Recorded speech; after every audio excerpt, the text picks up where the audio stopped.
ये बच्चों वाला क्वेश्चन अगर आप एग्जाम में छोड़ आए ना, तो भैया अभी से आप सेकंड बोर्ड्स की तैयारी में लग जाओ। बहुत ही ज़्यादा ईज़ी क्वेश्चन है, देखो कैसे सॉल्व होगा।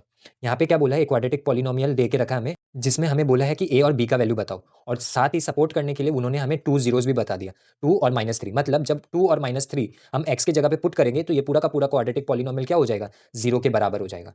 ठीक है? अब बस इसी के हेल्प से हम इसको सॉल्व करेंगे।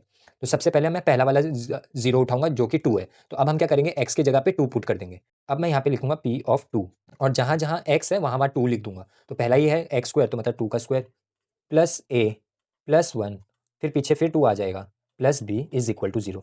इक्वल टू 0 क्यों डाल रहे हैं, क्योंकि क्वेश्चन खुद ही पहले बोल दिया कि ये जीरो जीरोज है, मतलब जब हम 2 पुट कर देंगे ये 0 के बराबर ही होगा।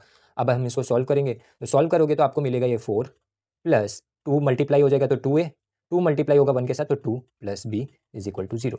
सॉल्व कर देंगे तो 4 plus 2 6, 2a plus B is equal to 0। अब इसको सॉल्व करेंगे। अब आप देखोगे ए के आगे एक कोफिशिएंट है 2, लेकिन बी के आगे कोई कोफिशिएंट नहीं है, मतलब 1 है। तो हम बी को लेफ्ट हैंड साइड में छोड़ देंगे, इन दोनों को उठा के यहाँ पे लेके आ जाएंगे। तो ये बन जाएगा मेरा B is equal to -6 -2a। Clear है? अब आ गया ये बी का वैल्यू मेरे पास। ठीक है, इसको 1 बोल दो आप एक बार के लिए। अब हम क्या करेंगे आगे, अगेन फिर से दूसरा जीरो भी है मेरे पास, दोनों जीरो देके रखा, अब दूसरा जीरो का यूज करूंगा, पी ऑफ -3। जहां जहां एक्स है वहां वहां -3 बैठेगा इस बार, तो -3 का स्क्वायर प्लस ए प्लस 1, फिर -3 plus B is equal to 0। अब हम सॉल्व करेंगे तो ये 3 का स्क्वायर 9 हो जाएगा, तो ये हो गया हमारा -3a। ठीक है, फिर -3 1 के साथ मल्टीप्लाई होगा तो -3, बी का वैल्यू पता है, हाँ पता है, ये रहा -6 -2a, तो हम डायरेक्ट लिख देंगे -6 -2a इज इक्वल टू 0। अब यहाँ पे आप देखो -3a -2a, तो ये हो गया हमारा -5a।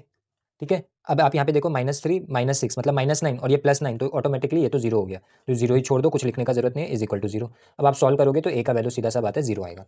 ठीक है, अब करना क्या है, ए का वैल्यू 0 आ गया, अब इस इक्वेशन 1 में पुट कर दो, तो putting in 1 a equal to 0 in 1, तो इक्वेशन 1 में आप जब पुट कर दोगे तो सीधा सा बी का आंसर आ जाएगा, बी इज इक्वल टू -6 -2, ए के जगह पे 0, आंसर हो गया -6।